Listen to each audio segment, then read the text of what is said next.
Hello అండి, మీ పిల్లలకి uniform stitching చేయాలంటే ఇలాంటి పట్టీ పెట్టడం మీకు రావటం లేదా? అలాంటి వాళ్ళు ఈ వీడియో తప్పకుండా సేవ్ చేసుకోండి. ఫస్ట్ మనము 3 లైన్స్ అయితే ఈ విధంగా వీడియోలో చూపిస్తున్నాను కదా, అలాగే డ్రా చేసుకొని నేను ఎలా కట్ చేశానో సేమ్ అలాగే కట్ చేసుకోండి. ఓపెన్ చేస్తే చిన్న డబ్ల్యూ లాగా వచ్చింది చూడండి. తర్వాత ఒక 3.5 ఇంచు వెడల్పున్న క్లాత్ని తీసుకొని లోపలికి ఫోల్డింగ్ చేసి ఫస్ట్ ఐరన్ చేసుకొని ఒక పట్టీలాగా రెడీ చేసుకోవాలి. ఆ రెడీ చేసుకున్న పట్టీని నేను వీడియోలో ఎలా చూపిస్తున్నానో సేమ్ అలాగే పెట్టి ఒక స్టిచ్చింగ్ అయితే వేసుకోవాలి. స్టిచ్చింగ్ వేసేటప్పుడు చూడండి, మనం కట్ చేసిన క్లాత్ బయటికి రాకుండా లోపలికి బాగా వెళ్ళేటట్టు చేత్తో సర్దుకుంటూ మనము ఒక స్టిచ్చింగ్ అయితే వేసుకోవాలండి.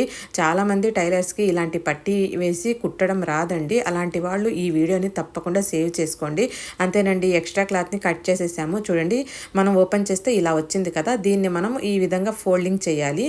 ఈ విధంగా ఫోల్డింగ్ చేసిన తర్వాత కింద మనకు చూడండి ఒక ప్యాటర్న్ లాగా తయారైంది కదా, ఇక్కడ మనం ఒక చిన్న స్టిచ్చింగ్ అయితే వేసుకోవాలండి. ఇలా వేసుకున్న తర్వాత మనము షో బటన్ పెట్టి డెకరేట్ చేసుకోవడమేనండి. కావాలంటే మనము గుండీలు కూడా పెట్టి స్టిచ్చింగ్ చేసుకోవచ్చు.